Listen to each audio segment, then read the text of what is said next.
Welcome to this week's video and the next episode of The Road to Glencoe. Coming up in this episode,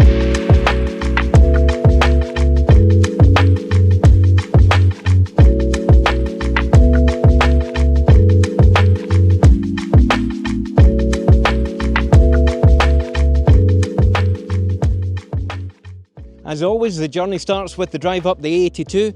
We're going to go up the head of the Loch Lomond, which is sprawling out behind me, and then we're going to head on to Crianlarich and then on to Tyndrum.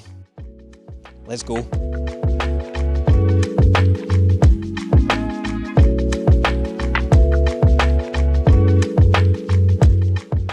So our first stop is the Crianlarich Hotel. I'm grabbing myself a coffee because I've been out and it's pretty cold.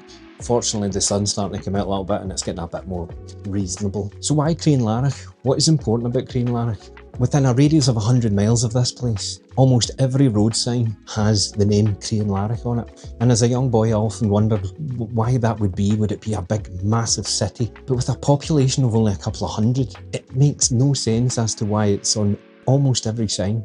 That is until, of course, you think about the railways. There were two major lines that converged in Crianlarich. One was from Callander to Oban, and the other one was the Glasgow to Oban line. Sadly, only the Glasgow to Oban line exists now. However, what a journey that is. If you're going to be seeing Scotland by rail, make sure you get the Glasgow to Oban line. It takes you all the way through the Highlands, all the way up to the beautiful port town of Oban, which is the seafood capital of Scotland. But along the way, you'll pass over Arisaig and Mallaig, and you'll also go over the Glenfinnan Viaduct, which, as we already know from a previous video, is commonly known as the Harry Potter train bridge steam thing.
This memorial was built in 1922 and depicts a soldier in full kilt and is made of sandstone.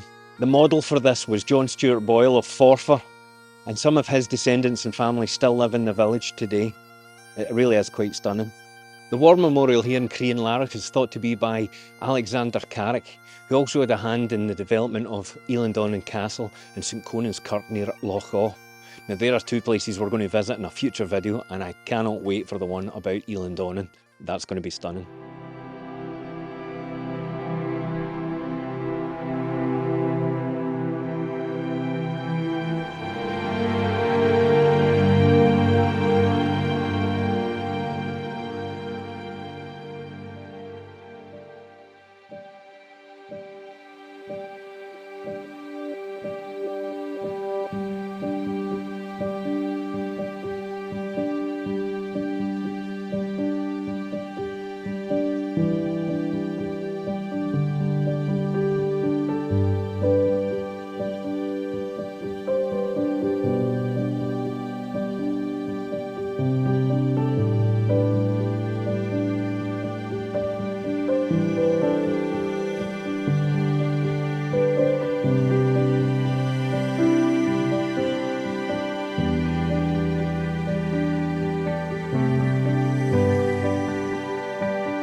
So welcome to Tyndrum, folk. This is another small village and it's only about 3, 4, 5 miles away from where we were in Crianlarich. This is a really important place for me for my childhood, because what you will see is a bit of footage of the Green Welly stop, and that was when you knew you were on the border of heading to Glencoe. What was exciting about it was the fact that when you got to this place, there was lots of little shacks and people selling or hiring skis, because you're just at the point where you turn right to head up to Glencoe and the Glencoe ski resort. So you can imagine as a young child, pulling in, getting your skis sorted, getting ready to go for a day in the hills was amazing. This is a pivotal point in the journey. As you can see over my shoulder, we're at a crossroads now. You can go right onto Glencoe and Fort William, or you can go left to Oban. It's hardly a bad choice, and if you make the wrong turn, you're still guaranteed to have a great time, because the two end locations are just fantastic. I've not said that word for a while, fantastic, but it is. I can't tell you how difficult it is just now to stop and turn and go home, because all I want to do is continue up the road to Glencoe, because it's only now about 10-15 minutes up the road, and I don't have time for it today, but we do have other stops before we get there, one of them being the Bridge of Orchy. There's the sun coming out. Oh no.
Thank you to everybody that's watched the videos over the last couple of weeks. My last video did very, very well as well, over 1,200 views, and my thanks go out to you for watching that and taking the time to do so. If you're enjoying the videos, then please just hit the like button and subscribe. I think we are now currently 10 short of 500. To get to the halfway mark in the first year would be just fine by me, so thank you very much. I'm going to make my way back to the car now, because it certainly looks as if the rain is about to come again. So that's us for this episode. Thanks for joining. That is indeed the cobbler. I've climbed that. Sure have, Nance. And join us for the next episode, which will see us up at Bridge of Orchy. But as always, thanks for watching, and please like and subscribe. Have a great Christmas and a wonderful New Year. I'll see you soon. Bye.